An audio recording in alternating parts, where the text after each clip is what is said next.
Uongozi na wafanyakazi wa makampuni ya IPP wanatoa pongezi nyingi na za dhati kwa Rais wa Jamhuri ya Muungano wa Tanzania, Mheshimiwa Dr. John Pombe Magufuli kwa kuwa mwenyekiti wa Jumuiya ya Maendeleo ya Nchi za Kusini mwa Afrika SADC.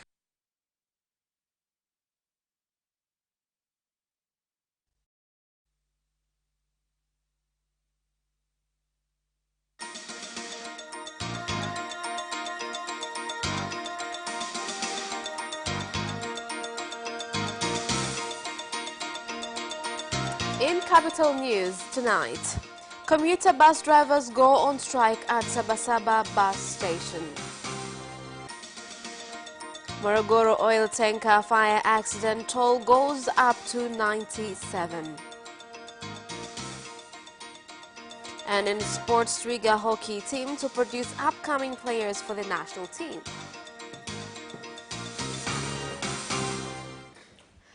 Good evening, this is Capital News at 9:30. My name is Khadija Zimba. First, the national news. A commuter bus drivers strike in Dodoma City, which lasted for several hours today, inconvenienced many residents.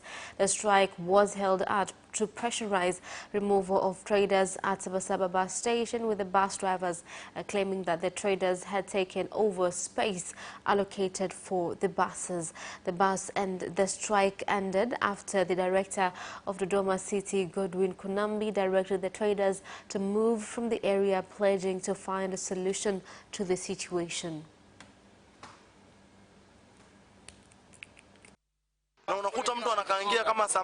Oftentimes, you can find that sellers of foodstuffs are cooking fish and roasting meat near the tanks of buses in this place, which was really only designed to be a bus station. It is important to bear in mind that there is always a long queue of people in this bus station, ranging from children to adults, who come here to obtain transport services. I would like to say that all of us have identity cards for small traders in this place. Perhaps my suggestion to solve this problem would be for them to arrange us properly. Maybe if they could arrange us properly, there would be enough space on the roads, and we as small traders would also have enough space in which to sell our products. I would like to request all of you to please leave this place entirely, so that the commercial buses, popularly known as daladalas, can have the freedom to go about their daily business. Rosijo Molel, who had suffered severe burns from the oil tanker fire incident a week ago in Morogoro region, has died at Muhimbili National Hospital, bringing to 97 the number of people who have died from the tragic incident. Rosijo had gone into hiding after the fire incident and succumbed to medical services when his situation worsened.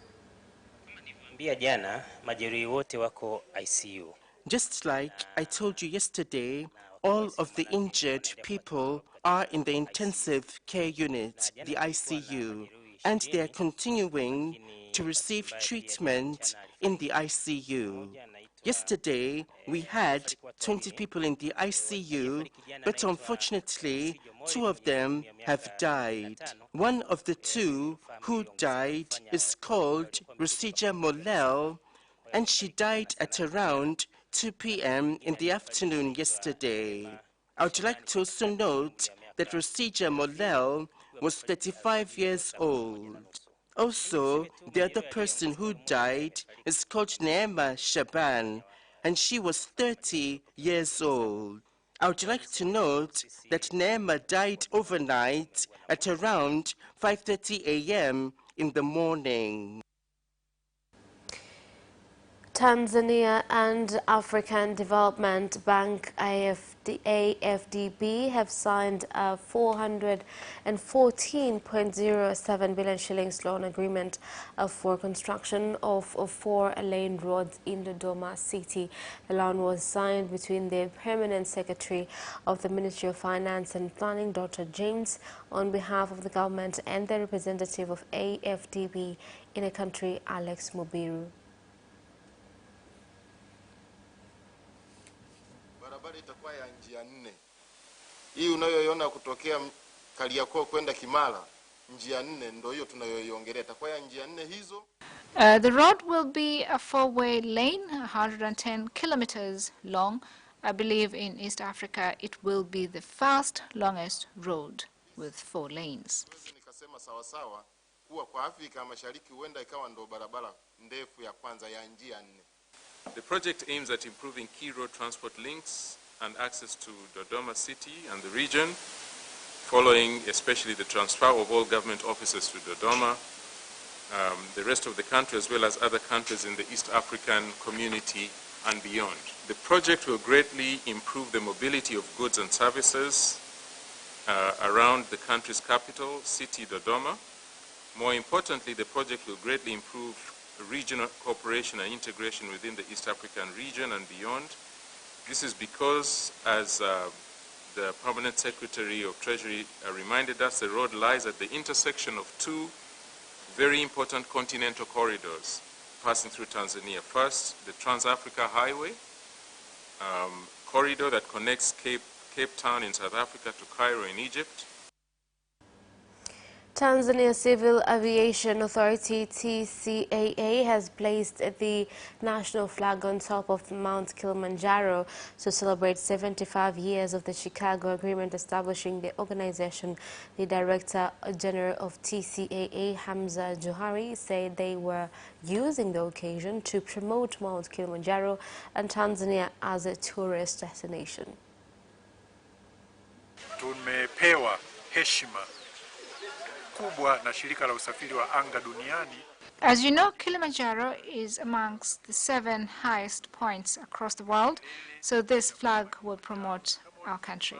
TCAA inafanya kazi kwa weledi wa hali ya juu. TCCA is working very diligently, and the fruits are there for everyone to see how Tanzania is doing well in aviation security and air travel. Ni vyema kukawa na mikakati endelevu. We must have strategies to ensure flying standards are maintained in our countries. Kisutu Resident Magistrate Court has directed that a video submitted in the court be used as evidence in an incitement case facing 9 leaders of opposition Chadema party. The directive was given by the Principal Resident Magistrate Thomas Simba after ruling reasons given by the defendants opposing a viewing of the video were not valid. The video was then shown in a room prepared for viewing, after which proceedings resumed in the courtroom with a witness, a police officer from Kinondoni continuing to give his evidence. In another case facing journalist Eric Kabendera, the court was told that investigation on the charges of money laundering and involvement in a criminal gang has not been completed. A day after Tanzania became a new chair of Southern African Development Community SADC, some Tanzanians have said the country should use the opportunity to venture into commercial farming as well as look for employment in SADC member states.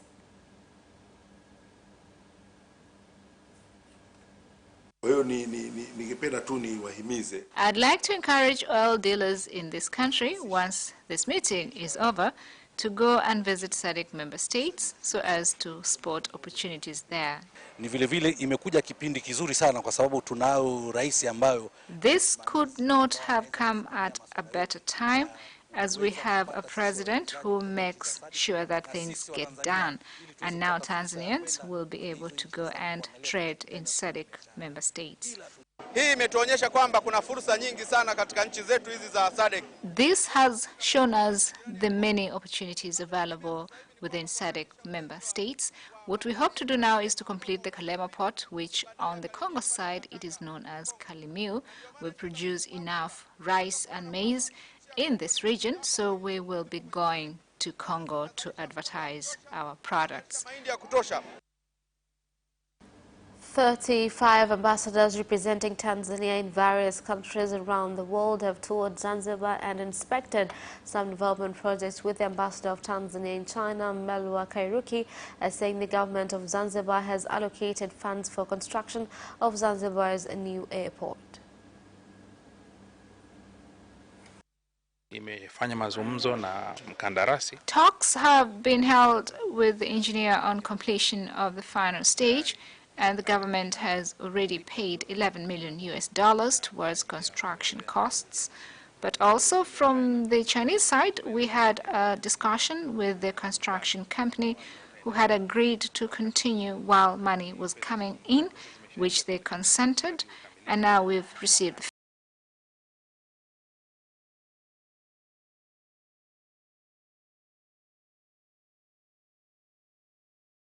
a lot of tourists visiting Zanzibar. As you know, the airport is the face of any country. This is the first place a tourist will begin to understand Tanzanians. So this airport will be one of the attractions, but tourists coming in get the best service. The government has said that all non-government organizations providing social services which failed to move to the Ministry of Health, Gender, the Elderly and Children by 31st August this year will be revoked and will not be allowed to operate in the country. This was said by the acting director from the Ministry of Health, Grace Mwilo, in Mbeya when ending a registration exercise for new NGOs which provide social services.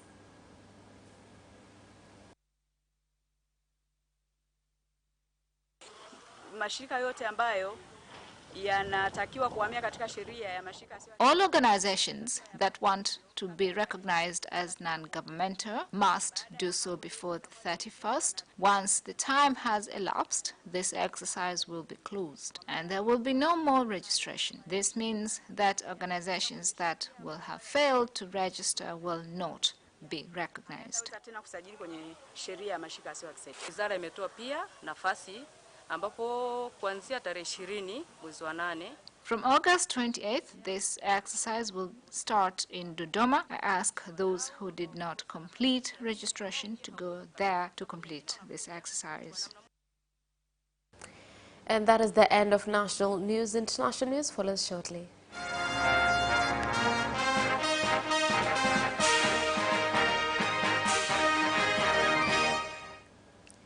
Welcome back, and in international news. 10 people were killed when a fuel truck exploded after losing control and ramming into 3 cars in western Uganda on Sunday. Here are more details. Early on Monday, authorities said 9 bodies had been repatriated from the crash site and transported to a nearby health center for further postmortem analysis and DNA profiling. Police said 9 more people injured in the accident later died from their wounds. The accident occurred at a small trading center on a highway between the capital Kampala and Kasese town near the border with the Democratic Republic of Congo. Flames from the blast tore through at least 25 shops nearby. Property worth millions of shillings has been destroyed by a fire broke out at Githurai market on Monday morning. The huge inferno is believed to have started at around 4 a.m. near Fifth Floor Industries, gutting down a furniture section.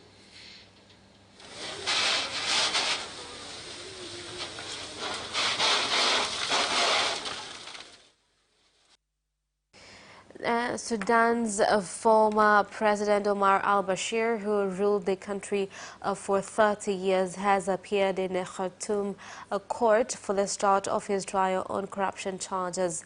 Here's more on the report.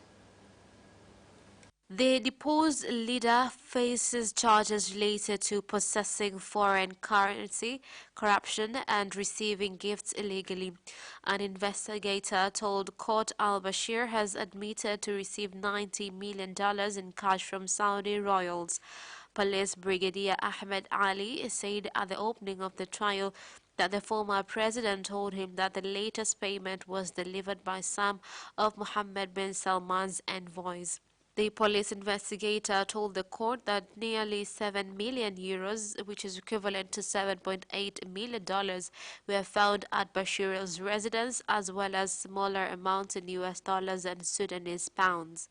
Al-Bashir's trial comes against the backdrop of the country's struggle to form a sovereign council, the first step after the landmark adoption of a transitional constitution. At least 3 were killed when about 50 people were arrested and several others injured during a protest in Beni, Oita and Kasindi towns in the Democratic Republic of Congo. The demonstrations were held in protest against the killing of people in Beni, Mbau last night. We have decided to protect ourselves because the military force has failed to protect us. Our President Felix Tshisekedi has forgotten the people of Beni. I am calling on the President to fulfill his pledges of restoring peace in Congo. We cried a lot when our relatives died in Beni. People are suffering. Today we say that something must be done. The President is not coming here to rescue us. He's just talking about peace in radios while we need action. He has tried to address the issues of Ebola. He also has to take further initiatives in ending this killing. And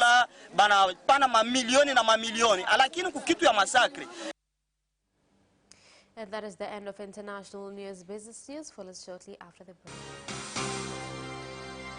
Watch Business Edition as we talk to business leaders and experts in sectors that are transforming Tanzania's economy. To be rich, I have to be a business person. It's not an easy road at all. People need to understand. You must quickly think, how cost effective are you going to be? Business acts as a way in which it can bridge that gap. Business Edition will keep you informed on latest developments in the financial sector, extractive industry, tourism, agriculture, energy,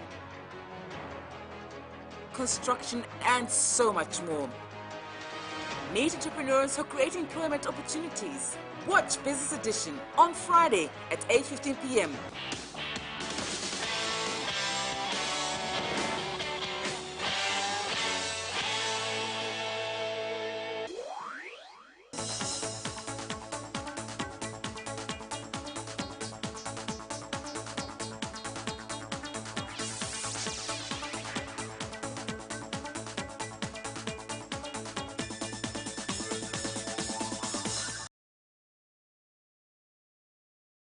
And in business news, entrepreneurs in the country have been urged to take up investment opportunities in the SADC market. The call was made by the District Commissioner of Tanga, Tobias Mulapwa, when commending President Dr. John Pombe Magufuli for becoming the new chairperson of the Southern African Development Community. The government has tried to create conducive business environment like building infrastructures, social services, education, health, among others. On the issue of procedures from calls and opinions raised by citizens and investors, the government has been in the forefront of amending regulations that hinders the excel of business in the country. Wanachukua hatua ama wanatoa mwongozo kama serikali. The Chief Executive Officer of TPB PLC, Sabasaba Mushingi, has said that the bank is committed to provide quality financial services by ensuring it listens to needs of customers as well as employees. I would like to thank our customers for their support, because if you look at growth rate of deposits, 74 billion shillings in 2007, where last year we had 446 billion shillings.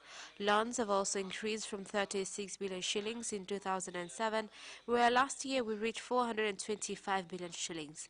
These figures provide a clear picture that our performance is excellent.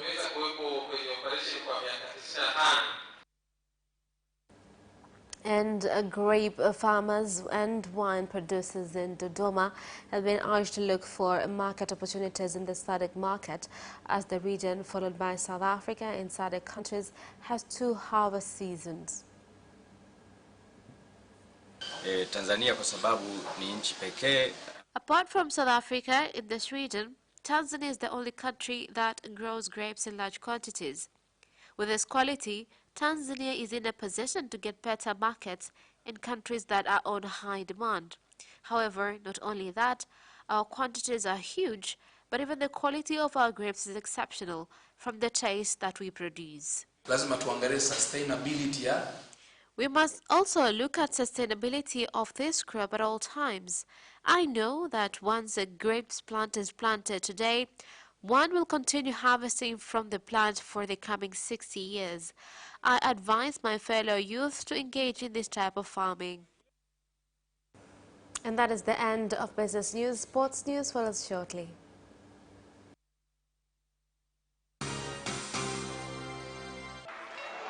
Away first time, good start from Bolt. Bolt leading a moment and going away. Gay trying to go with him, and he's being dragged through to second place, but he's going to win it by 2 meters. Away first time, good start from Bolt. Bolt leading a moment and going away. Gay trying to go with him, and he's being dragged through to second place, but he's going to win it by 2 meters.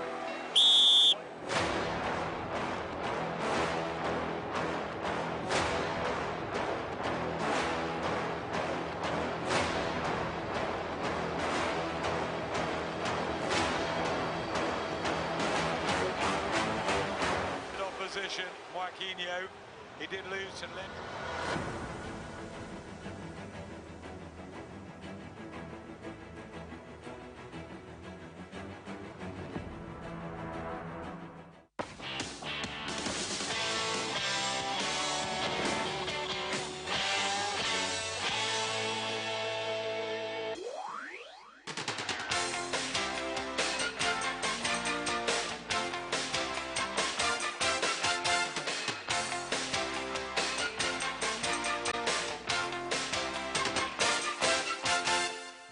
Welcome back, and in sports news tonight. The East African Primary and Secondary Schools Competition FEASA has entered into its 4th day, with Tanzania's girls team getting defeated 2-0 by Uganda. FEASA is tough this year. We have seen that teams have prepared themselves well. The way we play and the way our fellows play shows stiff competition, so players have tried their level best. A competition is a competition. We were prepared to win. Unfortunately, we lost today, so we're preparing for the next game. Twiga hockey team from Arusha plans to produce upcoming players who will be used in the national team.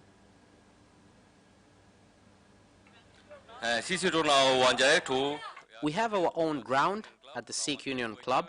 We play hockey for a very long time. It is a well-known sport in Arusha. We are trying to bring up youth, and this time we came with youngsters only who are under 20 years old. Barcelona have loaned Felipe Coutinho to Bayern Munich for this season. Here's more on the story. Bayern, £7.8 million plus wages, and the argument also includes an option to buy fixed at £109.8 million. Barcelona would like to publicly thank Felipe Coutinho for his commitment and dedication, said an official statement that also wished him all the best in this new stage of his career. Coutinho joined Barcelona from Liverpool in January 2018, but struggled to produce the form he showed at Anfield. His future has been the subject of speculation throughout the summer, in which Barcelona signed Antoine Griezmann, and Coutinho was not part of the squad for the first league game of the season, a 1-0 defeat by Athletic Bilbao. Ole Gunnar Solskjaer has insisted Paul Pogba will remain in Manchester United once the Spanish and Italian transfer windows close early next month. Here's more on the story. Madrid and Juventus each retain an interest in the midfielder and could sign him until 2nd of September when their respective markets close. Pogba called his future into doubt once more after last week's 4-0 win over Chelsea at Old Trafford by saying a question mark remains. When asked about Pogba staying at United, Solskjaer was emphatic after first seeming to correct himself. Solskjaer takes United to Wolves tonight evening, hoping for a different result from the 2-1 League and FA Cup defeats his side suffered there last season. Karim Benzema is happy to be getting his chance to prove himself at Chelsea, having overcome serious injuries and spending the past 2 seasons on loan, describing his route into the first team as a very, very long journey. Here's the story.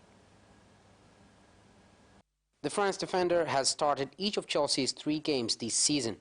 They've yet to win under Frank Lampard, and Zuma played poorly in the opening day defeat by Manchester United, but there have been encouraging signs. Having broken into the team during Jose Mourinho's second spell as manager, the 24-year-old's progress was halted by a knee injury in 2016 that kept him out of action for more than 9 months. He was then sent out on loan to Stoke, during which time the club were relegated, and then last season Everton, where he impressed. And that sports item ends our news bulletin for tonight. My name is Khadija Zimbwe. Thank you for watching and good night.